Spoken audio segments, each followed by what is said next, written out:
আজকের যুগে কিছু নাস্তিক বাম মুরতাদরা, তসলিমা নাসরিন, শাহরিয়ার কবির, এরা বলে কোরআন নাকি 1400 বছরের পুরনো কিতাব, এটা এখন আর চলে না। অথচ যে কথা রব্বুল আলামিন 1000 বছর আগে বলে দিয়েছেন, সেটা বিজ্ঞান আজ থেকে 51 বছর আগে প্রমাণ করেছে।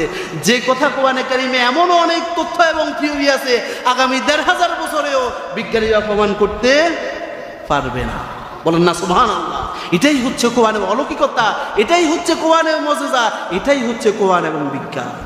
যদি মানুষ শান্তি চায়, মুক্তি চায়, তাহলে এই 20 শতাব্দী গুণে দেওয়া গণতন্ত্র নয়, সমাজতন্ত্র নয়, সেকুলারিজম নয়, জাতীয়তাবাদ নয়, একমাত্র কোরআনে দিতে পারে মানুষকে সেই কাঙ্ক্ষিত মুক্তি এবং শান্তি। সম্মানিত মুসল্লিয়ানে কেরাম, আজকে আমাদের আলোচ্য বিষয় হচ্ছে কুরআন ও আধুনিক বিজ্ঞান। যদিও আলোচনাটা একটু একাডেমিক হয়ে যায়, এরপরও আমরা চেষ্টা করব সহজ সাবলীলভাবে উপস্থাপন করার। আল্লাহ রাব্বুল আলামিন এই কুরআনকে জাতির জন্যে দিয়েছেন, জাতির গাইডলাইন হিসেবে, মানুষের জীবনের পথ প্রদর্শক হিসেবে। আল্লাহ বলছেন, শাহরু রমাদান আল্লাযী উনজিলা ফীহিল কুরআন হুদাল লিন-নাস ওয়া বায়্যিনাতিন মিনাল হুদা ওয়াল ফুরকান। আমি কোরআন এই জন্যই নাজিল করেছি যাতে করে কোরআন মানুষকে সঠিক সরল পথ দেখাতে পারে। এ কোরআন হচ্ছে মানুষের জন্য একটি জীবন বিধান, একটি জীবন ব্যবস্থা। যদি মানুষ শান্তি চায়, মুক্তি চায়, তাহলে এই 20 শতাব্দীর গুণে দেওয়া গণতন্ত্র নয়, সমাজতন্ত্র নয়, সেকুলারিজম নয়, জাতীয়তাবাদ নয়, একমাত্র কোরআনে দিতে পারে মানুষকে সেই কাঙ্ক্ষিত মুক্তি এবং শান্তি। সুতরাং কোরআনের দিকে ফিরে যেতে হবে। কিন্তু কথা হচ্ছে, আজকে রাম বাম ইহুদি নাস্তিক খ্রিস্টান মুরতাদরা কোরআনকে বলে 1500 বছর আগের কোরআন, এখন এই জ্ঞান এবং বিজ্ঞানের যুগে আর চলে না। অথচ যেই বিষয়গুলো বিজ্ঞান আজকে এই আধুনিক যুগে এসে প্রমাণ করেছে, সেগুলো আল্লাহ রাব্বুল আলামিন কোরআনুল কারীমে 1000 বছর আগে বলেছেন। এবং বিজ্ঞান যে বিষয়গুলো এখনো প্রমাণ করতে পারেনি, কোরআনে এমনও অনেক থিওরি আছে যেগুলো বিজ্ঞান প্রমাণ করতে আরো 1000 বছর লাগবে। বলেন না সুবহানাল্লাহ। এই কোরআন বিজ্ঞানের কিতাব নয়, কিন্তু এই কোরআন বিজ্ঞানময় একটি কিতাব। কোরআনুল কারীমে আল্লাহ রাব্বুল আলামিন 6666টি আয়াত নাজিল করেছেন। এর ভিতরে কোরআনুল কারীমের প্রায় 1000+ আয়াত হচ্ছে বিজ্ঞানের আয়াত। বলেন না সুবহানাল্লাহ। অল্প কিছুদিন বিশ্ববিদ্যালয়ের কোরআনিক সায়েন্সের ডিপার্টমেন্টের ছাত্র হওয়ার কারণে এই বিষয়গুলো নিয়ে কিছু পড়াশোনা করার সুযোগ পেয়েছে। আল্লাহ রাব্বুল আলামিন এই কোরআনকে একটি বিজ্ঞানময় কোরআন হিসেবে, বিজ্ঞানময় কিতাব হিসেবে নাজিল করেছেন। তবে এটি বিজ্ঞানের কিতাব নয়। এই কোরআনকে আল্লাহ রাব্বুল আলামিন সাহিত্য মণ্ডিতভাবে নাজিল করেছেন, কিন্তু এটি কোনো সাহিত্যের কিতাব নয়। যখন আরবের সেই জাহিল যুগে লোকেরা কাবার দেওয়ালে কবিতা লিখে রাখত, সেই কবিতার যুগে এই কোরআন নাজিল হয়েছে। আর কবিরা এই কোরআন পড়ে বলেছে এটি কোনো মানুষের রচিত কিতাব হতে পারে না, এটি এক ঐশীবাণী। বলেন না সুবহানাল্লাহ। এই কোরআন কোনো উপন্যাসের কিতাব নয়, কিন্তু এই কোরআনের প্রত্যেকটি ঘটনা উপন্যাসময়। এই কোরআন কোনো কাব্যিক কিতাব নয়, কিন্তু এই কোরআনের প্রতিটি সূরা একটা যেন কবিতা। বলেন না সুবহানাল্লাহ। কি রকম অন্ত ছন্দ মিল। আল্লাহ বলছেন, কুল হুয়াল্লাহু আহাদ আল্লাহুস সামাদ লাম ইয়ালিদ ওয়া লাম ইউলাদ ওয়া লাম ইয়াকুল লাহু কুফুয়ান আহাদ। কেমন একটা ছন্দ মিল। বলেন না সুবহানাল্লাহ। এভাবে করে প্রত্যেকটি সূরা। এই কোরআন কোনো সংখ্যা তত্ত্বের কিতাব নয়, কিন্তু কোরআনের ভিতরে একটা গাণিতিক যে অসাধারণ মিল রয়েছে, অবাক হয়ে যাওয়ার মতো। এজন্যে আজকে তো আমাদের অবস্থা এমন হয়েছে যে বিজ্ঞান যা প্রমাণ করে তা আমরা বিশ্বাস করি, আর বিজ্ঞান যা প্রমাণ করে না তা আমরা বিশ্বাস করতে চাই না। অথচ এমন অনেকগুলো বিষয় আছে যা বিজ্ঞান প্রমাণ করতে পারবে না, করে না। কারণ বিজ্ঞান হচ্ছে একটি বিশ্লেষণধর্মী, প্রমাণধর্মী, তথ্যধর্মী একটি বিষয়। বিজ্ঞান কোনো কিছু বিশ্বাস করার বিষয় না। সুতরাং মনে রাখতে হবে, বিজ্ঞান অনেক কিছু প্রমাণ করতে পারবে না। বিজ্ঞান জিন প্রমাণ করতে পারবে না, অথচ আল্লাহ রাব্বুল আলামিন কোরআনুল কারীমে বলছেন আমি জিন সৃষ্টি করেছি। বিজ্ঞান বলছে আমি যা দেখি না তা বিশ্বাস করি না। বিজ্ঞান বিশ্বাস করলেই কি আর না করলেই কি? বুঝেন নাই মনে হয়? বিজ্ঞানের এরকম অনেকগুলো বিষয় আছে যা বিজ্ঞান আগে এক কথা বলছে, পরে আবার বিজ্ঞান বলছে না, এটি তো আর ঠিক নয়। বিজ্ঞান প্রথমে বলছে পৃথিবী গোলাকার নয়, পরে আবার বিজ্ঞান স্বীকার করছে না পৃথিবী গোলাকার। বিজ্ঞান প্রথমে বলছে না পৃথিবী ঘুরে না, এখন বিজ্ঞান আবার বলছে না পৃথিবী ঘুরে। আল্লাহ বলছেন যালিকাল কিতাব লা রাইবা ফি হুদাল লিল মুত্তাকিন, আমি যে তোমাদেরকে থিওরি দিয়েছি, এই থিওরি এমন একটি থিওরি যেখানে তো কোনো সন্দেহ নেই, সন্দেহের কোনো অবকাশও নেই। বলেন না সুবহানাল্লাহ। এজন্যে বিজ্ঞান অনেকগুলো বিষয় প্রমাণ করতে পারবে, আবার অনেকগুলো বিষয় প্রমাণ করতে পারবে না। কিন্তু আমাদের আধুনিক যুগের আমাদের কিছু তরুণদের মানসিকতা এমন যে বিজ্ঞান যা প্রমাণ করতে পারে তার প্রতি সে খুব আস্থা রাখে, খুব বিশ্বাস করে, আর বিজ্ঞান যা প্রমাণ করতে পারে না তার প্রতি সে বিশ্বাস করে না। অথচ আলবার্ট আইনস্টাইন বলেছেন বিজ্ঞান ধর্ম ছাড়া অন্ধ, science with religion is blind. বিজ্ঞান ধর্ম ছাড়া অন্ধ, কিন্তু ধর্ম বিজ্ঞানের মুখাপেক্ষি নয়। বিজ্ঞান অনেক কিছু প্রমাণ করতে পারবে না যেগুলো ধর্ম বলে। যেমন আমাদের শরীরে রূহ আছে, এই রূহ বিজ্ঞান প্রমাণ করতে পারবে না। ওই যে এক নেতা জনসভায় ভাষণ দিচ্ছে, তার দুই পাশে দুই বডিগার্ড দাঁড়ায় আছে, মাঠে লাগছে গোলাগুলি, নেতা করছে স্ট্রোক করে নেতা মারা গেছে। এখন দল থেকে এই বডিগার্ডকে জিজ্ঞেস করা হচ্ছে এই যে নেতা যে মারা গেল তোমাদের কি ভূমিকা ছিল? বডিগার্ড বলতেছে বডি তো ঠিক আছে, আমাদের দায়িত্ব তো বডি রক্ষা করা, রূহ আলায় রূহ নিয়ে গেছে, এখন আমাদের কি করার? বুঝেন নাই মনে হয়?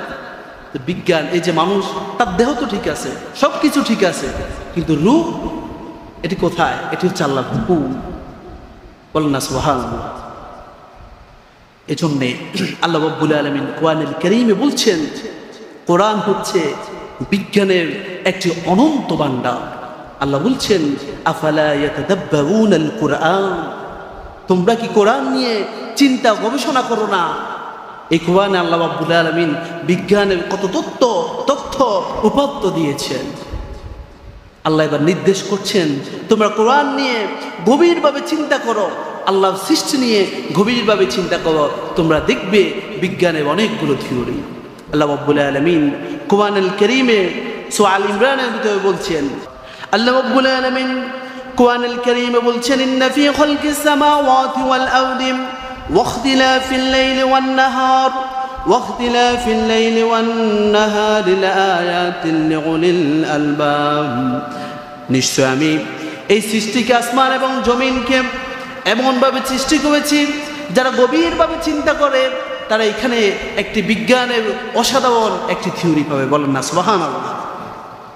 আল্লাহ রাব্বুল আলামিন কোরআনুল কারীমের অন্য জায়গায় বলছেন তোমরা কি প্রকৃতির দিকে লক্ষ্য করো না? তোমরা কি প্রকৃতির দিকে খেয়াল করো না? আমি এই প্রকৃতিকে কিভাবে সৃষ্টি করেছি? আল্লাহ বলছেন আফালা ইয়ানজুরুনা ইলাল ইবিলি কাইফা খুলিকাত, তারা কি ওই উটের দিকে লক্ষ্য করে না? আমি এই মরুময় ভালুভূমিতে উটকে কিভাবে সৃষ্টি করেছি, এই উট বালুর ভিতরে মরুভূমির ভিতরে কিভাবে হেঁটে চলে, কিভাবে মালামাল গ্রহণ করে, তার প্রধান খাদ্য হচ্ছে কাঁটাযুক্ত খাবার, এবং তার যে পেটের ভিতরে আমি পানি সংরক্ষণ করার জন্যে যেরকম একটা ব্যবস্থা রেখেছি। বলেন না সুবহানাল্লাহ। আল্লাহ রাব্বুল আলামিন ফরায়াতে বলছেন ওয়াইলাস সামাই কাইফা রুফিয়াত, তারা কি আকাশের দিকে খেয়াল করে না? তারা কি আকাশের দিকে লক্ষ্য করে না আমি কিভাবে এই সুবিশাল নীল আকাশকে, বিস্তীর্ণ আকাশকে কিভাবে আমি ঝুলিয়ে রেখেছি? অথচ এই কত বড় আকাশ কিভাবে ঝুলে আছে, অথচ আমাদের 50 ফিট 100 ফিটের একটা ছাদ আপনি কি ফিলাস্তারা রাখতে পারবেন? কোনোভাবেই সম্ভব না। অথচ আল্লাহ রাব্বুল আলামিন এই আকাশকে কিভাবে ঝুলিয়ে রেখেছেন আল্লাহ বলছেন, তার কি লক্ষ্য করে না? এবং এই যে একটা রব্বুল আলামিন আকাশের নিচে এবং জমিনের মাঝখানে যে একটা বায়ুমণ্ডল তৈরি করেছেন, যাতে কেউ উল্কাপিণ্ডগুলো মানুষের উপর জমিনের উপর যাতে আর না আসে। আল্লাহ রাব্বুল আলামিন বলছেন, ওয়াইলা সামাই কাইফা রুফিয়াত, তারা কি আকাশের দিকে লক্ষ্য করে না আমি কিভাবে এই সুবিশাল আকাশকে আসমানের উপর ঝুলিয়ে রেখেছি। এরপরে রব্বুল আলামিন পরে বলছেন, ওয়াইলাল জিবালি কাইফা নুসিবাত, তারা কি পাহাড়ের দিকে লক্ষ্য করে না আমি পাহাড়কে কিভাবে ফেরাগের মতো জমিনে পুঁতে রেখেছি, যাতে কেউ এই জমিন প্রকম্পিত না হয়, যাতে কেউ এই জমিন স্থির থাকে। ফেরাগের বৈশিষ্ট্য কি? ফেরাগ, আমরা একটা কাঠকে আরেকটা কাঠের সাথে জোড়া লাগানোর জন্য ফেরাগ মারি। এই ফেরাগ উপরের দিকে যা থাকে নিচের দিকে তার থেকে বহুগুণ থাকে। এই উচ্চ উচ্চ সুবিশাল পাহাড়গুলো উপরের দিকে যতটুকু রব্বুল আলামিন সেটা জমিনের নিচে এর থেকে আরো অনেক গুণ বেশি রেখেছেন। বলেন না সুবহানাল্লাহ। যখন বিজ্ঞান এগুলো নিয়ে গবেষণা করবে তখন বিজ্ঞানীরা বিস্ময় হতভম্ব হয়ে যায়। অমুসলিম বিজ্ঞানীরা এই কোরআনের ব্যাপারে যখন তারা দেখলো এই আধুনিক যুগে এসে অনেক রিসার্চ অনেক গবেষণা করে তা অনেক কিছু আবিষ্কার করেছে, তারা দেখলো এই কোরআন ১,৫০০ বছর আগে সেই তত্ত্ব উপাত্তগুলো কোরআনে দিয়ে রেখেছে। অথচ আজকের এই আধুনিক যুগে আমাদের কিছু তরুণ কিছু যুবক দুই পাটা পড়ে তারা বলে যে যা দেখি না তা বিশ্বাস করি না, দেয়ার ইজ নো গড, আল্লাহ বলতে কিছু নাই, আনসিন ইজ নাথিং, যা দেখা যায় না তা বিশ্বাস করা যাবে না। অথচ বিশ্ববিখ্যাত বিজ্ঞানীরা বলছেন আল্লাহ রাব্বুল আলামিন কোরআনের ভিতরে যে সমস্ত থিওরিগুলো দিয়েছেন সেগুলো দেখে আমরা বিস্ময়ে হতভম্ব হয়ে গিয়েছি। আমরা যদি দু একটি ঘটনার কথা বলি, যেমন ডক্টর মরিস বুকাইলি, তিনি বিশ্ববিখ্যাত একজন চিকিৎসা বিজ্ঞানী ছিলেন। ফ্রান্সের বিশ্ববিখ্যাত চিকিৎসা বিজ্ঞানী ডক্টর মরিস বুকাইলিকে মিশরের প্রত্নতন্ত্র মন্ত্রণালয় আমন্ত্রণ করেছেন এই যে ফেরাউনের একটি মমি পাওয়া গিয়েছে এটা নিয়ে কিছু গবেষণা করার জন্য। তখন ডক্টর মরিস বুকাইলি এই ফেরাউনের মমি নিয়ে গবেষণা করতে লাগলো। এই যে ফেরাউন, সে ফসেও না, কিছু হয়ও না, তার শরীরের লয় ক্ষয় কিচ্ছু নেই, অথচ কোনো মেডিসিন কোনো প্রকারের কোনো কিছু দেওয়া হয় নাই। তখন ডক্টর মরিস বুকাইলি আবিষ্কার করলো এই ফেরাউন নুনা যুক্ত নদীর ভিতরে পানির ভিতরে ডুবে মারা গেছে এবং এই জন্যে তার শরীরেও কোনো লয় ক্ষয় নেই, তার শরীর নষ্ট হচ্ছে না। অথচ এই তথ্য আবিষ্কার করলেন ডক্টর মরিস বুকাইলি 1970 সালে, অর্থাৎ আজ থেকে 51 বছর আগে। অথচ এই কথাটা আল্লাহ রাব্বুল আলামিন ১,৫০০ বছর আগে কোরআনে বলেছেন, ফালইয়াউমা নুনাজ্জিকা বিবাদানিকা লিতাকুনা মিনাল খালফিকা আয়া। রব্বুল আলামিন কোরআনে কারিমে বলছেন, আমি ফেরাউনকে, এই ফেরাউনের বডিকে পরবর্তীদের জন্য আমি তাকে নিদর্শন হিসাবে রেখে দিব, তবে শরীরকে আমি ধ্বংস করব না। বলেন না সুবহানাল্লাহ। এই কথাটা রব্বুল আলামিন কোরআনুল কারীমে ১,৫০০ বছর আগে বলেছেন। আল্লাহ বলছেন, বনী ইসরাঈলদেরকে যখন মূসা আলাইহিস সালাতু ওয়াস সালামকে যখন ফেরাউন তাড়াচ্ছিলেন, ধাবমান করতেছিলেন, তখন পিছে ফেরাউনের সৈন্যবাহিনী আর সামনে হচ্ছে নীলনদ। আল্লাহ বলছেন, মূসা তোমার হাতে এটা কি? মূসা বলছেন, আল্লাহ এটা তো লাঠি। আল্লাহ বলছেন, এটা দিয়ে সমুদ্রে আঘাত করো। তখন রব্বুল আলামিন বনী ইসরাঈলের জন্য সমুদ্রে 12টি রাস্তা করে দিয়েছে। যখন বনী ইসরাঈলেরা অর্থাৎ মূসা আলাইহিস সালাতু ওয়াস সালাম এবং তার উম্মত এই রাস্তা দিয়ে পার হয়ে গিয়েছে, রব্বুল আলামিন ফেরাউনকে এই নীলনদের ভিতর ডুবিয়ে চুবিয়ে মেরেছেন। সে কথা বিজ্ঞানীরা আবিষ্কার করছে আজ থেকে 51 বছর আগে, অথচ কোরআন বলছেন সে কথা ১,৫০০ বছর আগে। আর আজকের যুগের কিছু নাস্তিক, বাম, মুরতাদ বা তসলিমা নাসরিন, শাহরিয়ার কবির, এরা বলে কোরআন নাকি 1400 বছরের পুরনো কিতাব, এটা এখন আর চলে না। অথচ যে কথা রব্বুল আলামিন ১,৫০০ বছর আগে বলে দিয়েছেন সেটা বিজ্ঞান আজ থেকে 51 বছর আগে প্রমাণ করেছে। যে কথা কোরআনে কারিমে এমনও অনেক তথ্য এবং থিওরি আছে আগামী ১,৫০০ বছরেও বিজ্ঞানীরা প্রমাণ করতে পারবে না। বলেন না সুবহানাল্লাহ। এটাই হচ্ছে কোরআনের অলৌকিকতা, এটাই হচ্ছে কোরআনের মুজিজা, এটাই হচ্ছে কোরআন এবং বিজ্ঞান। এই জমিন তো সৃষ্টি করেছেন, এই আসমান তো সৃষ্টি করেছেন আল্লাহ। আল্লাহ কিভাবে সৃষ্টি করেছেন সে কথা ক্যাটালগ থিওরি তো আল্লাহ রাব্বুল আলামিন এই কোরআনে বলে দিয়েছেন। তো যিনি সৃষ্টি করেছেন তিনি জানেন না, তুমি বিজ্ঞানী হয়েছো, তুমি সব জানো। বুঝেন নাই মনে হয়? দুই পাতার বিজ্ঞান পড়লে তার ভাবে আর থাকা যায় না, সে বলে যে দেয়ার ইজ নো গড, আল্লাহ বলতে কিছু নাই। অথচ বিশ্ববিখ্যাত বিজ্ঞানীরা যখন যত গবেষণা করে তত কোরআনের মুখোমুখি হয় এবং দেখে কোরআনের থিওরিগুলাই প্রমাণিত হচ্ছে। বলেন না সুবহানাল্লাহ। এরপরে বিশ্ববিখ্যাত অ্যাম্বায়োলজিস্ট অর্থাৎ ভ্রূণ তত্ত্ববিদ, চিকিৎসা বিজ্ঞানী, তিনি 1982 সালে আবিষ্কার করলেন যে মানুষের আল্লাহ রাব্বুল আলামিন যে মানুষকে মাটির নির্যাস থেকে সৃষ্টি করলেন এবং সে মায়ের পেটের ভিতর একটি বাচ্চা, একটি শুক্রাণু, সেটা থেকে একটা রক্তপিণ্ড হয়, এই রক্তপিণ্ড থেকে একটা মাংসপিণ্ড হয়, এই মাংসপিণ্ডের ভিতরে হার্ট হয়, এরপরে মানুষ হয়ে জন্মায়। এ কথা বিজ্ঞানীরা আবিষ্কার করলেন 1982 সালে। আর এই কথাটা রব্বুল আলামিন কোরআনুল কারীমে ১৫০০ বছর আগে বলেছেন। রব্বুল আলামিন কোরআনুল কারীমে বলছেন, ওয়ালাকাদ খালাকনাল ইনসানা মিন সুলালাতিন মিন তিন, আমি মানুষকে সৃষ্টি করেছি মাটির নির্যাস থেকে। এরপরে রব্বুল আলামিন বলছেন, সুম্মা খালাকনান নুতফাতা আলাকাতান ফাখালাকনাল আলাকাতা মুদগা।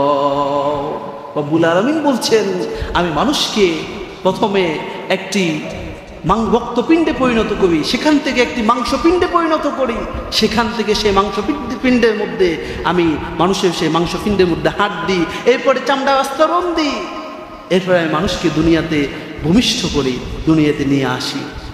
এই ভ্রূণ তত্ত্ব, এই বিজ্ঞানের আবিষ্কার বিজ্ঞানীরা অনেক চিন্তা গবেষণা করে অনেক বোর্ড, অনেক টিম গঠন করে 1982 সালে, এই তো কিছুদিন আগে আবিষ্কার করলো। অথচ এই বিজ্ঞানের তথ্য আল্লাহ রাব্বুল আলামিন প্রায় ১৫০০ বছর আগে বলে দিয়েছেন। অথচ বিজ্ঞানীরা বলে, বিজ্ঞানের কিছু ছাত্র বলে, কিছু ভামরা বলে, তাসলিমা নাসরিন, শাহরিয়ার কবির, আসাদুল্লাহরা বলে এ কোরআন নাকি অবৈজ্ঞানিক। এগুলো হাস্যস্কর কথা না। বিজ্ঞান যেটা আবিষ্কার করেছে সেটা আল্লাহ রাব্বুল আলামিন ১৫০০ বছর আগে বলেছেন। বিজ্ঞানের এমন অনেক থিওরি আছে, কোরআনের এমন অনেক থিওরি আছে যেগুলো বিজ্ঞান আগামী ১৫০০ বছর আবিষ্কার করতে পারবে। অথচ তারা বলে বিজ্ঞান নাকি, কোরআন নাকি অবৈজ্ঞানিক। আর আমরা যদি লক্ষ্য করি মুসলিম বিজ্ঞানীদের যেই বিজ্ঞানের আবিষ্কার, যে অনবদ্য ভূমিকা তারা রেখে গিয়েছেন, অথচ পাশ্চাত্যবাদীরা, পশ্চিমারা সে বিজ্ঞানীদের নামকে বিকৃত করে, তাদের থিওরিকে চুরি করে আজকে তারা উন্নতির অনেক শিখরে উঠে গেছে। অথচ এই নিন্দিত জাতি তাদের নন্দিত ইতিহাস ভুলে গেছে, তাদের উত্তরসূরিরা, পূর্বসূরিরা কেমন মানুষ ছিল সেটা ভুলে গেছে। আমরা যদি বলি ইবনে সিনহার কথা, তিনি ছিলেন আধুনিক চিকিৎসা বিজ্ঞানের জনক। ইবনে সিনহা তিনি একজন মুসলিম বিজ্ঞানী ছিলেন। শুধু আধুনিক চিকিৎসা বিজ্ঞানের জনক ছিলেন তাই নয়, তিনি একাধারে একজন আধুনিক যুগের সর্বশ্রেষ্ঠ প্রভাবশালী দার্শনিক ছিলেন। তিনি ছিলেন জীববিজ্ঞানী, তিনি ছিলেন ভূতত্ত্ববিদ, তিনি ছিলেন মনোবিজ্ঞানী, তিনি ছিলেন ইসলামিক স্কলার, এবং তিনি ছিলেন যুক্তিবিজ্ঞানী, এবং তিনি ছিলেন গণিতবিদ এবং পদার্থবিজ্ঞানী। একাধারে এতগুলো গুণের অধিকারী হচ্ছেন ইবনে সিনহা। অথচ আজকের ইতিহাস, আজকের বিজ্ঞান তাকে আর মনে রাখে নাই। এরপরে আমরা যদি বলি আল খাওয়ারিজমির কথা, তিনি ছিলেন অ্যালগোরিদমের জনক। এই অ্যালগোরিদম কি জানেন? এই অ্যালগোরিদম দিয়ে নেটওয়ার্ক, ইন্টারনেট এবং আজকের যুগে আর্টিফিশিয়াল ইন্টেলিজেন্স যেগুলো আছে সেগুলো এই অ্যালগোরিদমের সূত্র ধরে আবিষ্কৃত হয়েছে। আর এই তথ্যগুলো আবিষ্কার করেছেন মুসলিম বিজ্ঞানী আল খাওয়ারিজমি। অথচ আজকের বিজ্ঞান, আজকের ইতিহাস তাদেরকে ভুলে গেছে। পশ্চিমারা, পাশ্চাত্যবাদীরা তাদেরকে ইতিহাস থেকে মুছে দিয়েছে। যদি তাদের কথা ইতিহাসে থাকে তাহলে ইসলামের শ্রেষ্ঠত্ব বিশ্বজুড়ে প্রমাণিত হয়ে যায়। অথচ তারা মানবাধিকারের কথা বলে, তারা সম্প্রীতির কথা বলে, তারা সহমর্মিতার কথা বলে, অথচ বিশ্বজুড়ে মানবতাকে সবচেয়ে বেশি জবাই করেছে এই পশ্চিমারা। আজকে বাংলাদেশে তারা মানবাধিকার অফিস খোলে। বাংলাদেশের মানুষ খুবই উদার, আন্তরিক, আতিথ্যপরায়ণ, সাম্প্রদায়িক সম্প্রীতিতে বিশ্বাসী। অথচ আজকে গাজায়, আজকে ফিলিস্তিনে, আজকে ইরাকে, ইরানে তোমরাই তো সবচেয়ে বেশি মানবাধিকার লঙ্ঘন করছো, আর তোমরা আমাদেরকে আসো মানবাধিকার শিখাতে। আফসোস। যাই হোক, আমরা যে কথা বলছিলাম, মুসলিম বিজ্ঞানীদের অবদান নিয়ে আমরা কথা বলছিলাম। ইবনে হাইথামের কথা আপনারা শুনেছেন। তিনি লেন্স এবং ক্যামেরার আবিষ্কারক ছিলেন। সর্বপ্রথম এই ক্যামেরা আবিষ্কার করেছেন মুসলিম বিজ্ঞানী ইবনে হাইথাম। এরপরে আল বিরুনির কথা নিশ্চয় আপনারা শুনেছেন। তিনি ছিলেন বিশ্ববিখ্যাত ভূতত্ত্ববিদ। তিনি মানচিত্র, দিনপঞ্জিকা সহ অনেকগুলো যুগান্তকারী আবিষ্কার করে দিয়েছেন। অথচ এই ধরনের বিজ্ঞানীদেরকে আজকে ইতিহাস থেকে মুছে ফেলা হয়েছে। এরপর ইবনে নাফিসের কথা আপনারা শুনেছেন নিশ্চয়। ইবনে নাফিসকে ইতিহাস থেকে মুছে ফেলা এক ভয়ঙ্কর ষড়যন্ত্র করেছে। তার কিতাব ঠিক আছে, কিন্তু তার নামটা বিকৃত করে ফেলেছে। অথচ তিনি ছিলেন একজন চিকিৎসা বিজ্ঞানী। এই যে মানব দেহের রক্তের সঞ্চালন, মানব দেহের হার্টবিট, মানব দেহের হৃৎপিণ্ড যে স্পান্স করে, এগুলো আবিষ্কার করেছেন ইবনে নাফিস। এরপরে হচ্ছেন আল জাবারি। আল জাবারিকে বলা হয় ফাদার অফ রোবোটিক্স। আজকের যে রোবট, এআই সহ অনেকগুলো এই যে আবিষ্কার করা হয়েছে, তার তত্ত্ব এবং তথ্য জুড়ে আবিষ্কার করা হয়েছে। এরপরে হচ্ছে ইবনে রুশদ। তিনি একাধারে একজন চিকিৎসক ছিলেন, দার্শনিক ছিলেন এবং একজন ফিকহবিদ ছিলেন। অথচ মুসলিম এই বিজ্ঞানীদের, মুসলিম এই ধর্ম তত্ত্ববিদদের আজকে ইতিহাস মনে রাখে নাই। অথচ সবচাইতে প্রথম দিকে জ্ঞান এবং বিজ্ঞানকে উন্নত এবং বিকশিত করেছে মুসলিমরাই, বলেন না সুবহানাল্লাহ। অথচ আজকে কিছু বাম, নাস্তিক, মুরতাদরা বলে কোরআন নাকি অবৈজ্ঞানিক। অথচ আল্লাহ বলছেন, আমি কোরআনের ভিতরে তথ্য উপাত্ত দিয়ে রেখেছি। আল্লাহ বলছেন, যালিকাল কিতাব লা রাইবা ফীহি, এটি এমন একটি কিতাব, লা রাইবা ফীহি হুদাল লিল মুত্তাকিন, এটি কোনো, এখানে কোনো সন্দেহের অবকাশ নেই, ভুল তো নেই, এখানে কোনো সন্দেহের অবকাশ নেই। এটি মুত্তাকিদের জন্য পথ প্রদর্শক।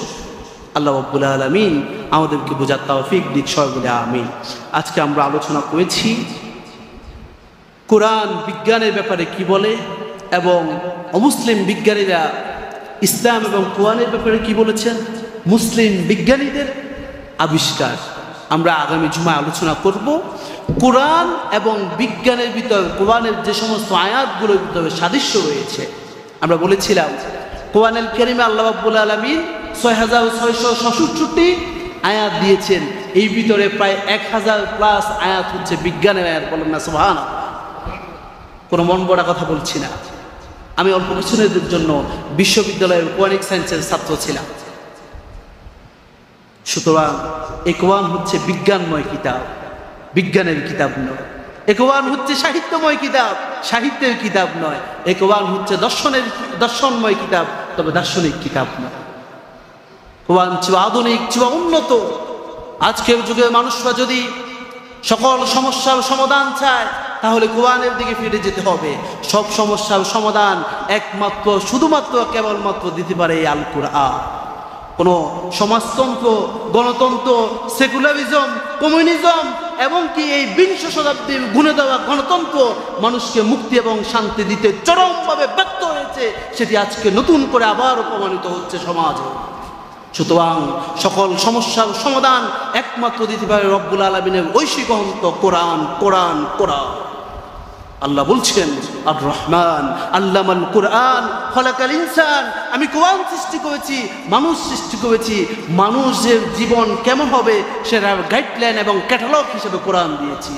একটা কোম্পানি যদি কোনো একটা যন্ত্র আবিষ্কার করে, সেটা কিভাবে পরিচালনা করবে তার জন্য একটা ক্যাটালগ দেয়। এই ক্যাটালগের ভিত্তিতে সেই যন্ত্রটি পরিচালনা করা হয়। আল্লাহ রাব্বুল আলামিন মানুষকে সৃষ্টি করেছেন, মানুষের জীবন বিধান হিসেবে এই কোরআনকে দিয়েছে। মানুষ যতক্ষণ কোরআনের ভিতরে থাকবে ততক্ষণ সে শান্তি এবং নিরাপত্তা পাবে। যখন কোরআন থেকে দূরে চলে যাবে, তখন তার উপর আযাব, গজব এবং বিপদ নেমে আসবে। সুতরাং আল্লাহ রাব্বুল আলামিন বলছেন মানুষের জন্য আমি সকল সমস্যার সমাধান রেখেছি এই কোরআনে শাহরুর রমাদান আল্লাযী উনজিলা ফীহিল কুরআন আমি কোরআনকে এই জন্য নাযিল করেছি হুদাল লিন-নাস ওয়া বায়িনাতিন মিনাল হুদা ওয়াল ফুরকান কারণ এই কোরআনের ভিতর আমি মানুষের জন্য হেদায়েতের পথ প্রদর্শক রেখে দিয়েছি বলেন না সুবহানাল্লাহ সুতরাং মানুষ যদি শান্তি চায় মুক্তি চায় এই কোরআনের দিকে ফিরে আসতে হবে আল্লাহ রাব্বুল আলামিন আমাদেরকে বুঝার তৌফিক দিক সবাই বলে আমিন ওয়া আখিরু দাওয়ানা আলহামদুলিল্লাহি রাব্বিল আলামিন